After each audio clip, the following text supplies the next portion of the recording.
PJ Masks is a show that I'm very passionate about. I made countless videos on it, and I even made my own parody series. Looking back, I'm not too proud of it, but that's besides the point. Before I started this channel, PJ Masks was the only preschool show I actively watched. While shows like Dora the Explorer and Mickey Mouse Clubhouse started to lose my interest, PJ Masks somehow managed to engage me, even as I grew up. Last month, the show celebrated its 10th anniversary. So yeah, this video is incredibly late, but hey, better late than never. So in this video, we're gonna go over all 6 seasons of the show. We're gonna talk about its ups, its downs, and what makes the show so special. So, without further ado, let's begin. Let's start with Season 1. If you've been living under a rock and you don't know anything about PJ Masks, allow me to explain it to you. PJ Masks follows 3 kids, Connor, aka Catboy, Amaya, aka Owlette, and Greg, aka Gecko. During the day, they're just regular everyday kids.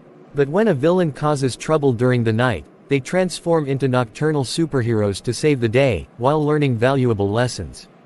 Every episode has a very basic formula. The 3 kids do a mundane activity, only to find out that a villain caused trouble. Then the night comes where they transform into the PJ Masks to stop the villain. But one of the heroes does something stupid, which ruins the mission, then they have to learn not to be stupid in order to save the day. Then the heroes win, and the day is saved. Like I said, it's a pretty basic formula, and one that Disney Junior continues to use for all of their shows because they're allergic to creativity. Season 1 in particular felt really repetitive. They used this exact same plot in every episode, and it honestly gets pretty tiring after a while. Things do start to get better in later seasons, which we'll get to later, but Season 1 is honestly kinda boring. It took me a while to truly start getting invested in this show. Now, let's talk about the characters.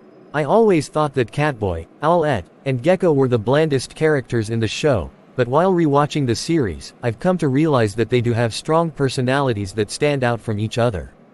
Catboy is confident but stubborn. Owlette is determined, yet competitive. And Gecko, despite having super strength, serves as the underdog of the group. Granted, they're not the best main characters I've seen, but they work well enough for what the show needs. Now let's talk about the villains. Romeo is a typical evil scientist who wants to take over the world. Then there's Night Ninja. He likes, to cause trouble. I guess. Then there's Luna Girl who, also likes to cause trouble. Meh. So yeah, these villains are not the best. They get better as the show progresses, but in Season 1, they're just flat and one-dimensional. When people talk about PJ Masks, they often ask questions like, where are these kids' parents? Why don't we see these villains during the day? How do the PJ Masks stay up during the day when they're up all night? These are questions that don't really bother me personally. When you're making a fictional world, you don't have to follow real-world logic. If these questions were actually addressed in the show wouldn't be the same. However, there is one plot hole that does bug me. Why is Catboy scared of water? Like, I get it, he's a cat-themed hero, but he's not a real cat. He's a kid in costume. Maybe if they established that water weakens his powers, that would make sense. But even in his casual clothes, he's still afraid of getting wet. Does that mean he never showers? He just walks around stinking up the whole neighborhood, and his friends somehow never notice. But that aside, Season 1 is pretty weak. You can tell that the show was still trying to find its footing. And that's understandable. I've seen some great shows with pretty weak first episodes. But luckily, we can only go up from here. Season 2 is where things start to get interesting. This is the point where they try to expand the world of PJ Masks. We got new powers, new locations, and new characters. Get used to this by the way, every season from this point on introduces at least one new character. First, there's PJ Robot, who's really just there to sell toys. Then there's Armadillon, who used to be one of the best characters in the show. Until the writers decided to dumb him down, but we'll get to that later. And finally, we got these new villains called the Wolfie Kids. I really like how they have a sibling-like dynamic. One minute, they're best friends, and the next, they're arguing. But I think the best part of the season is Armadillon. I think he's one of the most well-written characters in the show.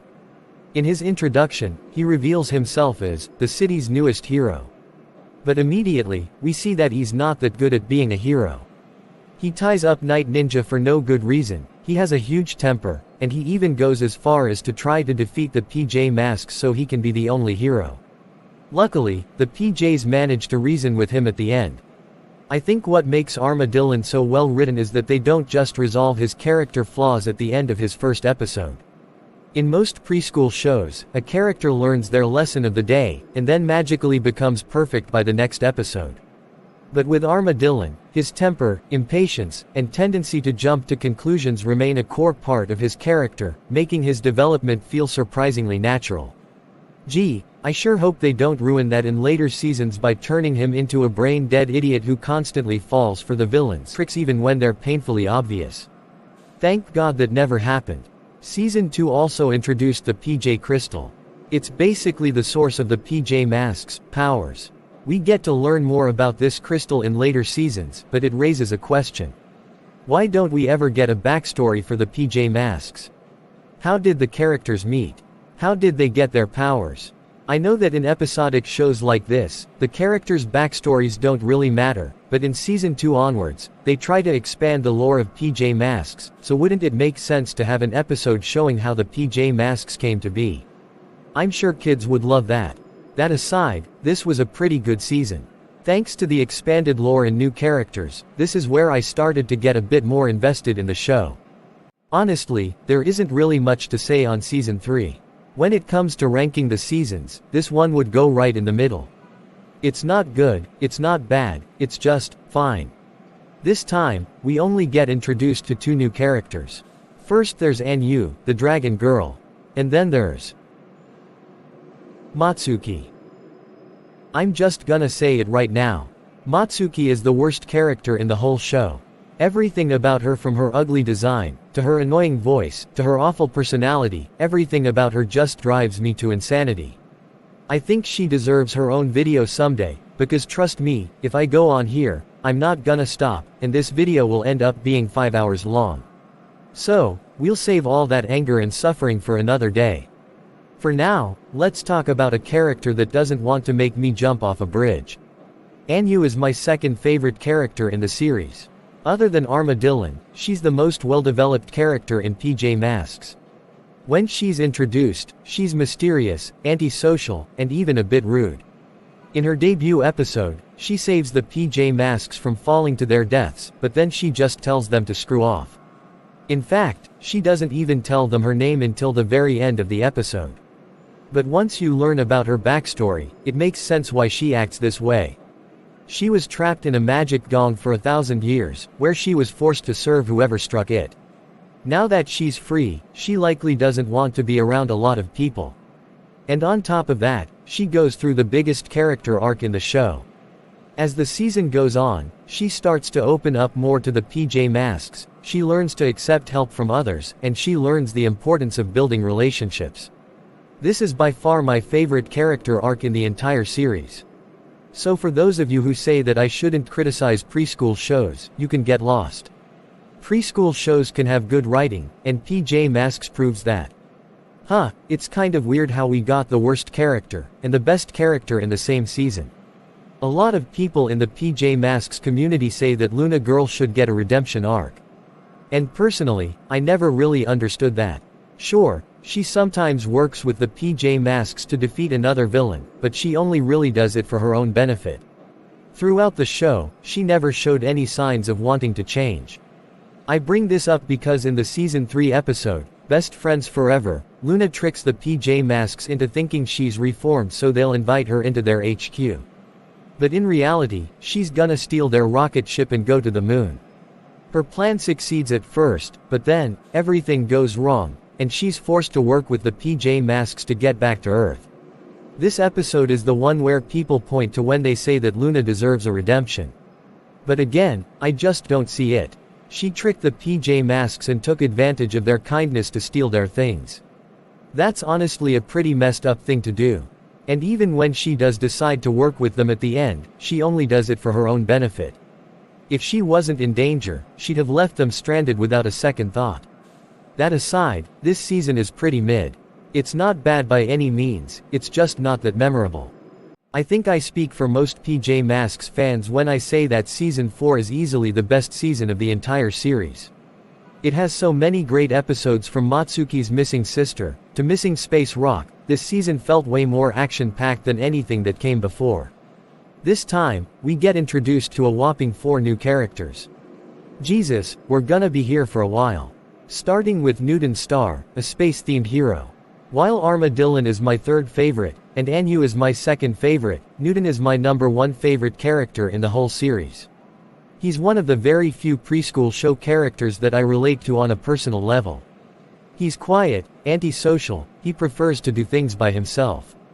He's almost exactly like me in real life.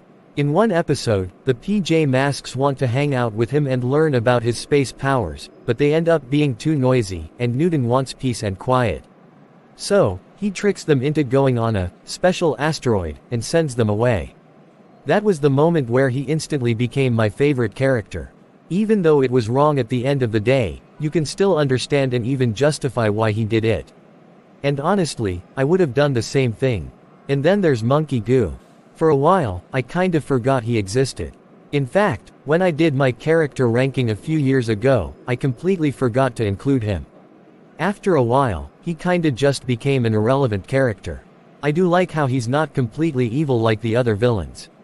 He's kind of just a playful troublemaker, but he just doesn't add anything to the show. His backstory is that he was trapped in a statue for 1,000 years, and in his introduction episode, he was finally set free. It's pretty much just Anu's backstory without any of the emotional weight. Overall, not a terrible character, but not one worth remembering. And then there's Octobella. I already gave Octobella her own video a few months ago, so if you want to hear my extended thoughts, you can check that out. But to summarize, she could have been an interesting, complex, and somewhat sympathetic villain. Unlike the other villains, she actually has a motivation to hate the PJ Masks beyond just, "I'm evil." In Season 2, Gecko discovered a magical pondweed that temporarily gave him special powers. And apparently, it belonged to her. Why does she care about that pondweed so much? Did it weaken her powers when Gecko took it? We never get an explanation for that. It really would have helped to give more depth to her character if we got a backstory. And judging by the way she was written in Season 4, it seemed like the writers were setting up a redemption arc, but it got scrapped. And after a while, she kinda just became a one-dimensional bad guy with no motivation. And that sucks, because out of all the villains in the show, Octobella had the most potential to be special. And finally, we have Pharaoh Boy, the Egyptian-themed villain. I think Pharaoh Boy represents the biggest problem with PJ Masks as a whole. The writers would often set up interesting ideas, only to do nothing with them. And Pharaoh Boy is the biggest example of that. He's quite possibly the most powerful villain in the show. He can literally take control of people's minds and bodies just by waving his staff around. Geez, and people think Thanos is powerful. But despite that, he's treated more like a minor villain. He rarely appears in Season 4, and he only appeared once in Season 5. He does have a bigger role in Season 6, but we still don't know a thing about him. He's quite literally the biggest threat in the show, and yet the writers do nothing with him. Such a waste. But despite that, Season 4 is still the best season of the show. And now we have Season 5. This season is, honestly, insane.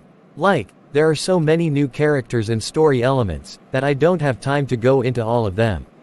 I did make a Season 5 video a few years ago, but that video is very outdated and not really good.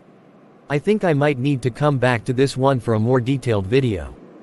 But for now, I'm just gonna talk about the stuff that's worth mentioning. This season introduces 2 new story arcs that last the entire season.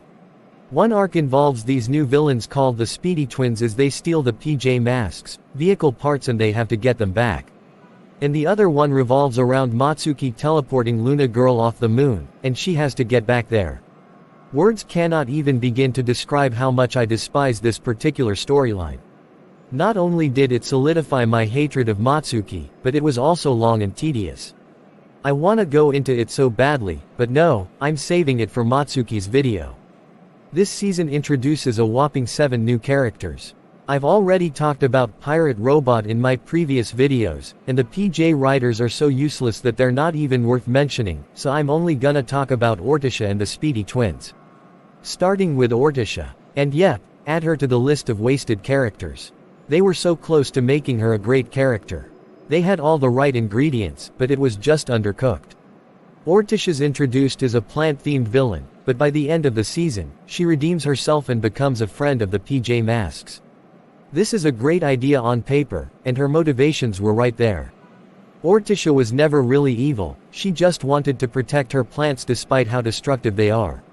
Not to mention, she was a literal toddler, so it makes sense that she'd be unreasonable. But where Ortisha falls flat is her redemption. In the episode, Pondweed Party, Octobella tricks Ortisha into having a playdate, just to trap the PJ Masks, but then double-crosses her and traps her too. This leads to the PJs talking to her about friendship, and that's all it takes for her to become a good guy. The reason why Ortisha's redemption doesn't work is because she didn't have a lot of episodes to flesh out. In fact, out of all 151 episodes of PJ Masks, she only appears in 5 of them. And after the season, she just completely disappears from the show. If she was just an ordinary villain, that'd be fine, but if you actually want her to develop and redeem, you have to give her at least a few more episodes to hint at her redemption. As is, Ortisha's not a bad character, but she could have been so much more. But I will say this, she's certainly better than the Speedy Twins. Carly and Kartoka, the Speedy Twins, are by far the most boring villains I've ever seen. I'm dead serious. There is nothing about them that's special or interesting. All they do is steal vehicle parts to make their car go faster. That's it. Sure, the other villains aren't that complex, but at least their over-the-top personalities make them entertaining. Meanwhile, these two aren't evil enough to make you hate them, but not entertaining enough to make you like them. Sure, they're arrogant and cocky, but other than that, there's pretty much nothing to them at all. To be honest, Season 5 as a whole is a mixed bag. It gave us a lot of good things, but it also gave us a lot of bad things. I would go into them, but there's just too much to unpack and not enough time. And now, we get into Season 6, aka, PJ Masks Power Heroes. I already talked about this season in great detail in its own review, so you can check that out. But to summarize, I was not a big fan of this season. It wasn't terrible, but given how high the expectations were for this season, it just felt underwhelming. The whole concept of the season is that the PJs team up with 6 other heroes to create the ultimate team called the Power Heroes. On paper, that sounds awesome. But in execution, it just felt underutilized. Like I said before, the show would often set up interesting ideas, only to do nothing with them. For example, in episode 1, there was an evil asteroid that gave the villains new powers. That asteroid pretty much kickstarted the whole season, and it's the whole reason they decided to form the Power Heroes. And yet, it barely ever gets mentioned again after the first episode. And the Power Heroes themselves. Well, the new heroes like Ice Cub, Lilyfae, and Bastet have fun personalities, but they don't get nearly as much development as I hoped. And as for the new villain, Gloop the Third, yeah, this guy ain't it. Why on God's green earth did this guy get redeemed? Why did he get redeemed over much more deserving villains like Octobella? Heck, I'd take Luna being redeemed over this guy. Gloop's whole thing is that he wants to, Gloop, planet Earth to live up to his family's legacy. This could have actually been an interesting idea. In PJ Masks, it's refreshing to see a villain with actual motivation. But in typical PJ fashion, this story goes nowhere. Gloop's family never gets mentioned again except for a few throwaway lines. And in the season finale, Gloop just decides to be good. Why? Who came up with this stuff? Honestly, I don't feel like going further into this season. At the end of the day, PJ Masks Power Heroes had a really great concept with a poor execution. The new characters were underdeveloped, it had some really boring episodes, and it did pretty much nothing with the concept. Again, if you wanna hear my extended thoughts on this season, check out my full review. Well, those are all 6 seasons of PJ Masks. And if making this video made me realize anything, is how crazy the show is. When it hits hard. But when it misses, it really misses. But honestly, that's what I like about the show. It's not afraid to experiment and try new things, even when they don't always work. And even with all its flaws, I consider PJ Masks one of the best preschool shows ever made. It has great animation, likable characters, smart writing, and a good sense of humor. Some people see it as just a generic kid show, but to me, it's so much more than that. There's a reason that the PJ Masks are as popular as they are. It has heart, passion, and creativity, something that many kid shows these days don't seem to have. I don't know when season 7 is coming out, but I look forward to what these heroes do next. Anyways, that's it for this video. Let me know in the comments what you think of PJ Masks. And until next time, party on.